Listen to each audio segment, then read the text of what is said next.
My granddaughter was 11 years old when she saved my life. Not in a dramatic way, not with a phone call to 911 or anything like that. She did it with a sticky note, a little pink one with a unicorn in the corner, folded in half, pressed into my palm while I was sitting in my recliner watching the evening news. I didn't open it until she'd gone back upstairs, and when I read what it said, my whole body went still. Grandpa, please don't drink the tea. Aunt Carol makes you. I think she's putting something in it. I'm scared. Please don't tell her I told you. I read it 3 times. Then I sat there in the dark for a long time, thinking about the last 4 months of my life and wondering how much of it was real. Let me back up. Because this story doesn't start with a sticky note, it starts with my wife. Evelyn and I were married for 41 years. She was the kind of woman who remembered every birthday, every anniversary, every little thing that mattered to the people she loved. She kept a calendar on the kitchen wall with everyone's appointments written in different colored pens. She baked from scratch. She called her sister every Sunday. She knew the name of every neighbor on our street in Knoxville, Tennessee, and she could tell you exactly what each of them was going through. When she died, ovarian cancer, 14 months from diagnosis to gone. The silence she left behind was something I didn't know how to live in. I was 67. We'd built that house together 30 years ago, out near the edge of town where the lots are bigger and you can still hear crickets at night. Our daughter Nora had moved to Portland for her career. She's a nurse practitioner, does good work out there. Our son Marcus lived 40 minutes away with his wife Carol and their daughter Abby. Abby was 10 at the time, bright and quiet, the kind of kid who notices everything.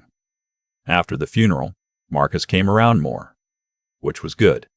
I needed company, but it was Carol who started showing up at the house alone while Marcus was at work. She'd stop by with groceries, rearrange things in the pantry, ask pointed questions about whether I'd paid the electric bill or remembered my doctor's appointment. She had a way of asking that made you feel like you'd already answered wrong. About 6 weeks after we buried Evelyn, Carol sat down at my kitchen table and said she and Marcus had been talking. She said she was worried about me being alone out here. She said the house was too big for one person. She said they wanted to help. I told her I appreciated it, that I was managing. She smiled and said, "Walter, we both know that's not entirely true." I didn't argue, because part of me was tired in a way I didn't have words for, and I thought maybe having family close by would help with the weight of the house at night. They moved in 3 weeks later. Marcus, Carol, and Abby. The first month was fine. Better than fine, actually. Abby would sit with me after school and tell me about her day. Marcus and I watched football on Sundays. The house didn't feel so hollow. I thought this was going to work. Carol took over the kitchen almost immediately. She said she liked cooking, that it was no trouble. She reorganized the cabinets, put Evelyn's good dishes in the back where they were harder to reach, replaced the calendar on the wall with a whiteboard she could update herself. Little things. I told myself they didn't matter. But then she started replacing bigger things. She told me the backyard needed to be simplified and hired someone to pull out the raised garden beds Evelyn and I had built together 15 years ago. I came home one afternoon to find them already gone, just dirt where they'd been. When I said something, Carol looked genuinely surprised. "I thought you'd be relieved," she said. "All that upkeep at your age." I was 67, not 107. Around the 2-month mark, I started forgetting things. Not the normal kind of forgetting. Where did I put my keys? What was I going to say? This was different. I'd walk into a room and have no idea how I got there. I'd lose whole stretches of afternoon. I'd wake up in the morning feeling like I hadn't slept at all, even when I'd gone to bed at 9. I thought it was grief. Dr. 9. Caldwell, my doctor of 18 years, had told me grief can manifest in unexpected ways. I held on to that explanation because the alternative was scarier. Carol noticed too. She brought it up at dinner one evening in front of Marcus and Abby. "Your father forgot he'd already eaten lunch today," she said, addressing Marcus like I wasn't sitting right there. He made himself a full sandwich and then looked confused when I pointed it out. Marcus looked at me with that worried expression I'd been seeing more of lately. I didn't remember making a second sandwich. I didn't remember it at all. "Maybe we should have you evaluated," Carol said gently. "Early cognitive screening, just to know where things stand."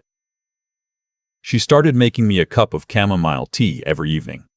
Said it helped with sleep. She'd bring it in right around 8 o'clock, set it on the side table next to my recliner, and remind me to drink it before it got cold. I thought it was kind. I drank it every night. And every morning I felt a little worse. Abby started watching me in a way that I noticed but couldn't quite read. She'd always been perceptive. Evelyn used to say that girl takes everything in and doesn't let much out. But now there was something specific in how she'd look at me when Carol set the tea down, a flicker of something she'd quickly look away from. I started noticing other things. Carol was always nearby when Abby and I tried to talk. Not obviously, not in a way I could point to, but she'd find a reason to come into whatever room we were in. One Saturday afternoon, Abby and I were sitting on the back porch, and she'd started to tell me something. She'd gotten as far as, "Grandpa, I need to tell you something about," when Carol appeared at the screen door, asking if Abby had finished her homework. The conversation never got started again. Then there was the mail. I'd always handled my own finances, ran a small HVAC business for 30 years, managed everything myself, kept clean records. But I started noticing I couldn't always account for what had come in. Carol had started collecting the mail from the box before I got to it, setting it in a pile on the kitchen counter, already sorted. "Just saving you the walk," she said when I mentioned it. When I looked through the pile one afternoon, I realized I hadn't seen a statement from my investment account in 2 months. The sticky note changed everything. I didn't sleep that night after I read it. I lay in bed thinking about the tea, about the forgetting, about the mail pile, about how Carol always happened to be within earshot, about Abby's face in the evenings when the mug came out. The next morning, I pretended everything was normal. Carol brought me coffee and my blood pressure medication lined up on the counter the way she'd started doing, saying it helped me stay on track. I thanked her. When she left the kitchen, I poured the coffee down the sink and took only the blood pressure pill I could identify by sight, the one the pharmacy bottle said was mine. I waited until Carol took Abby to a Saturday soccer game and Marcus was at the hardware store. Then I went looking. I started in their bedroom, which felt wrong, but I pushed through it. Nothing obvious. Then the hall closet. Then the filing cabinet in the spare room, which Carol had taken over as a kind of home office. That's where I found it. A folder tucked behind some utility bills. Inside, a power of attorney document with what looked like my signature, giving Carol authority over my financial and medical decisions. I did not remember signing that. I had not signed that. My actual power of attorney was on file with my attorney Earl Hutchins, and it named Nora and Marcus jointly, only to take effect if 2 independent physicians certified I was incapacitated. Behind it, bank statements for an account I didn't recognize, my name on it, and Carol's name. Nearly $30,000 in it, transferred in increments over the past 3 months from my primary checking account. Amount small enough to not trigger an automatic alert, consistent enough that someone had planned it. Behind that, a stack of printouts. Emails between Carol and a man named Dr. Whitmore, who was apparently a geriatric specialist she'd consulted without my knowledge. The emails discussed my rapid cognitive decline and the steps required to pursue a guardianship petition in Tennessee. One email from Carol said, "Once guardianship is established, we can move forward with the property and the accounts. The house alone should cover what we need and then some." The house. My house. I sat down on the floor of that spare room because my legs went out from under me. Not dramatically. I just kind of lowered myself down and sat there with those papers in my hands. 30 years of work. The house Evelyn and I had built, and my own daughter-in-law had been treating it like a transaction she was waiting to close. I thought about what Abby had been trying to tell me. This kid, 11 years old, had figured out what was happening and had been carrying it around, scared, trying to find a way to warn me without Carol finding out. I put everything back exactly as I found it, took photographs with my phone. Then I went and sat in my recliner and waited. When they got home, I smiled and said hi and asked how the soccer game went. I drank a glass of water. I poured myself. That evening, when Carol brought the chamomile tea, I said my stomach had been a little off and I thought I'd skip it. She looked at me for a second longer than normal. Then she smiled and took it back to the kitchen. That night, I knocked on Abby's door after Carol and Marcus had gone to bed.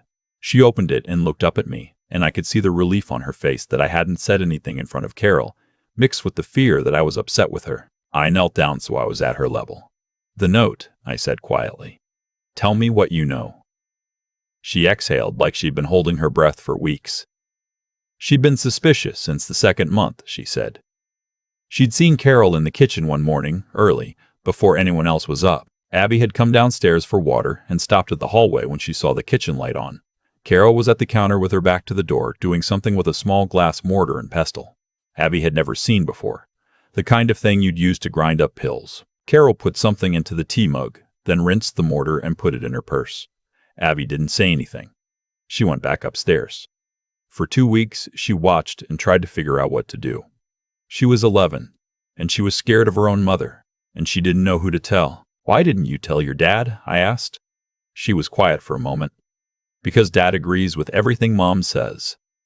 I thought about that, and about what I'd overheard one night 2 weeks earlier, something I'd pushed to the back of my mind because I hadn't wanted to believe it. Marcus and Carol talking behind their closed bedroom door.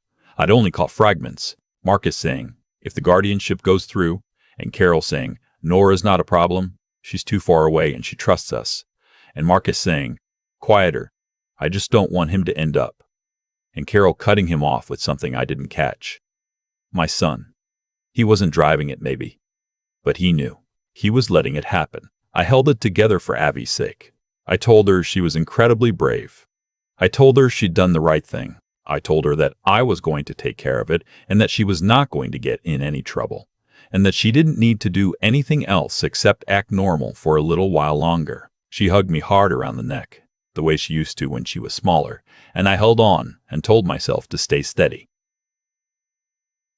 The next morning I called Earl Hutchins before Carol was out of bed. Earl has handled my legal matters for 22 years. I told him I needed to see him that morning and it couldn't wait. He said, "Come in at 10. I told Carol I was getting a haircut and then stopping at Ace Hardware for weather stripping. She offered to come. I said I needed the fresh air and wanted to take my time. I showed Earl the photographs on my phone. He went through them without speaking for a long time. Then he put the phone down and looked at me. "That power of attorney is fraudulent," he said. "Your legitimate POA is filed with this office. The signatures on this don't match the one I have on record. I can see it even on a phone photo. Whoever prepared this was sloppy or in a hurry." He paused. "Walter, this is forgery. Combined with the unauthorized transfers, this is potentially wire fraud, elder financial abuse, and depending on what's in that tea, possibly criminal poisoning. What do I do?" He leaned back. "First thing, I want you at your doctor's office this afternoon. Full workup, blood panel, cognitive assessment. We need documentation that establishes your competency and checks for any substances. Second, do not confront Carol or Marcus. Do not let them know you found anything. Third, I'm calling the Knox County Sheriff's Office. I have a contact in the Financial Crimes Unit. We do this right." I drove from Earl's office to Dr. Caldwell's clinic. His nurse got me in within the hour when I told her it was urgent. I told Dr. Claire, "Caldwell, everything," and handed him the small plastic bag I'd found in Carol's purse when I went back to look after Abby told me about the mortar. There had been 2 small, unmarked bottles wrapped in a cloth, tucked in the inside zippered pocket. He looked at them for a long time. "This one," he said, holding up the smaller bottle, "looks consistent with a benzodiazepine, possibly crushed tablets from a prescription strength formulation. Combined with your existing blood pressure medication, a regular nightly dose could absolutely cause the kind of confusion, memory gaps, and fatigue you've been describing." He set the bottles down. "Let me draw blood right now. We'll run a tox panel, and I want to do a full cognitive assessment so we have a baseline on record." The cognitive test took 90 minutes. Memory sequences, reasoning, problem solving, pattern recognition. When it was over, Dr. Sennett, Caldwell reviewed the results and told me my scores were normal to above average for my age. "There is nothing here that indicates any organic cognitive decline," he said. "Whatever you've been experiencing, it's not coming from inside your brain. It's coming from outside of it." He wrote up a formal statement documenting my competency and noting the substances recovered, and he said he'd call me as soon as the tox panel came back. I got home in time for dinner. I sat at the table and talked about the weather stripping I supposedly bought, and asked Marcus about his week at work, and watched Carol serve the plates, her back to the table, hands moving quickly. I drank the water I poured myself. I went to bed when everyone else did. I lay in the dark and made myself breathe slowly. Over the next 2 days, I let Earl and his contact at the sheriff's office work. I went through the motions of my regular routine. Morning coffee I made myself, walks around the block, an hour in front of the news. Carol brought the tea each evening, and each evening I found a reason to decline it. A headache, a stomach thing. Once I accepted it, and when she wasn't looking, I poured it into the potted fern by the window. I felt terrible about the fern. On the second evening, I heard Marcus and Carol talking in the kitchen after Abby had gone to bed. I stood in the hallway and listened. Carol's voice was tighter than usual. He's not taking the tea. He's barely eating what I make. Something's off. Marcus was quiet for a moment. You're overthinking it. I'm not overthinking it. He's been different since last week, more alert. A pause. What if he went to a doctor? What if he talked to Earl? He wouldn't know to. He might. His daughter calls every Sunday. What if Nora said something to him? Got him thinking. Nora doesn't know anything. She could have figured something out. She's not an idiot. Carol's voice lowered. We need to move faster. The guardianship petition is ready to file. If we file before he can do anything, the burden shifts to him to prove competency. By then the transfers will look like a pattern, like he authorized them while declining. A long silence. Then Marcus said, quietly, I don't know, Carol. Marcus. I'm just saying, he's my dad, and this is our future. Do you want to keep working that job for the next 20 years? Or do you want to have something? Because that house is worth $380,000, and those accounts are. I stopped listening, not because I couldn't hear, but because I'd heard enough. I went back to my room and texted Earl. Tomorrow morning. They're going to move fast. He called me at 7 the next morning. We're ready, he said. The sheriff's office has everything they need. Can you and Abby be out of the house by noon? Go to your daughter Nora's friend's place, somewhere Carol doesn't know. We'll execute the warrants at the house this afternoon. I called Nora first. She answered on the second ring, and I told her everything. There was a long silence on her end, and then she said, Oh, Dad. Not with surprise, exactly. More like something she'd been quietly afraid of without wanting to name it. She had a friend in Knoxville, a woman she'd known since nursing school, and she called ahead. By 11:30, I'd packed 2 bags, one for me, one for Abby, whose I packed while she was at school with the clothes I knew she'd want, because I'd been paying attention all these months to what mattered to her. I left a note for the school saying I was picking her up early for a family appointment. Abby came out of the building and saw me standing by the truck, and something in her face changed. She ran the last 20 feet. Is it over? She asked. Almost, I said. We were on the other side of town at Nora's friend's house, sitting at a stranger's kitchen table with mugs of actual good coffee, when the call came. It was Earl. They've been detained, he said. Both of them. The forensics team is at the house now. The fraudulent POA, the account transfers, the substances. Walter, the DA, is treating this as elder financial abuse and criminal poisoning. They're also looking at conspiracy charges. He paused. Marcus cooperated when they brought him in. He gave a full statement. I set the phone down on the table. Abby was looking at me from across the mugs, and I nodded at her, and she put her face in her hands, not crying, just releasing something she'd been holding for a long time. What came after that was a long unwinding, lawyers and court dates and financial institutions, and the process of undoing the accounts Carol had set up, reclaiming the transferred funds, filing the appropriate paperwork to nullify the fraudulent POA. It took 7 months to fully clear. Earl was a bulldog about all of it, and I'm grateful every day that I called him first. The tox panel came back positive for lorazepam. That's a benzodiazepine, anti-anxiety medication. Powerful stuff. Dr. Stock, Caldwell's report stated that the levels found in my blood were consistent with regular low-dose administration over a period of at least 8 to 10 weeks. More than enough to produce significant cognitive impairment in someone my age, especially combined with my blood pressure medication. Carol was charged with elder financial abuse, forgery, wire fraud, and criminal administration of a controlled substance without consent. She pleaded not guilty to everything, and her trial is still working its way through the system, as I'm telling you this. Marcus pleaded guilty to charges of conspiracy and financial fraud. He received 3 years of supervised probation, community service, and was ordered to pay back his share of the transferred funds. He lost his job when the charges became public. Abby came to live with me permanently. Her situation was reviewed by a family court judge who spoke with her directly, reviewed the full case history, and determined that remaining in my home was in her best interest. I am her legal guardian now. She's in 8th grade. She joined the school's debate team in the fall, and apparently she's terrifying in the best possible way. Nora flew in from Portland and stayed for 3 weeks after everything happened. She replanted the raised garden beds in the backyard. She'd remembered exactly what Evelyn had grown there: tomatoes, basil, 2 kinds of peppers, a climbing bean on the south fence. She and Abby did it together on a Saturday. I watched from the porch and thought about Evelyn, and it didn't hurt the way it used to. It just felt like something continuing.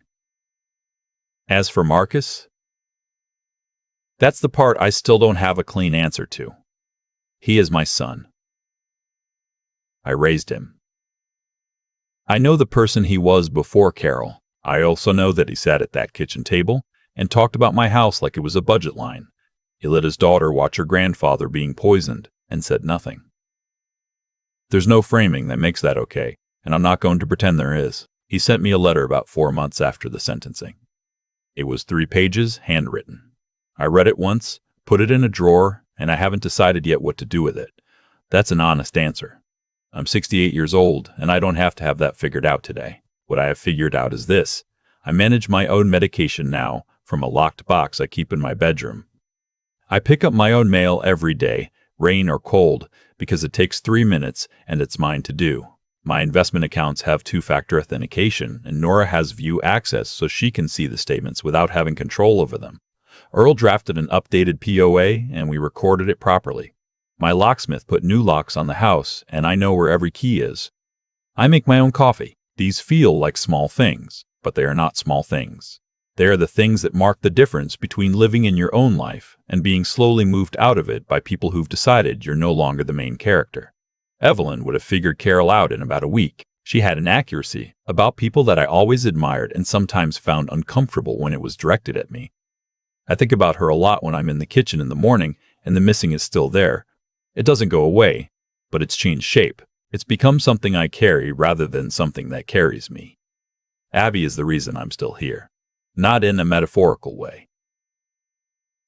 The drugs in that tea, administered at those levels over that duration, were putting real stress on my cardiovascular system. Dr. Straight, Caldwell said that plainly, without softening it. If it had continued for another 2 or 3 months, we'd be talking about real risk of serious harm.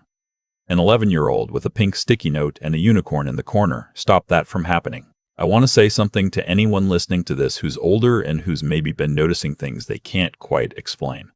A name you forgot. An afternoon you can't account for. A family member who seems very invested in the idea that you're not as sharp as you used to be. Please hear me. You know yourself. You know the difference between the normal forgetting that comes with age and something that feels wrong. Trust that difference. Write it down if you have to. Call your doctor directly from your own phone without anyone else in the room. Call your attorney. Call the child who slipped you the note. You are not too old to be believed. You are not too confused to protect yourself. And you do not owe anyone your silence about what is being done to you. The garden came up well this summer. Better than I expected for a first year back, the tomatoes especially. I've been putting them in everything: sandwiches, salads, a sauce recipe I found in one of Evelyn's old cookbooks that takes most of a Sunday afternoon and makes the whole house smell like something good. Abby says it's the best thing she's ever eaten. She's 12 now, and she says things like that without any performance in it. Just flat, honest opinion, and I believe her every time. That's enough. That's more than enough.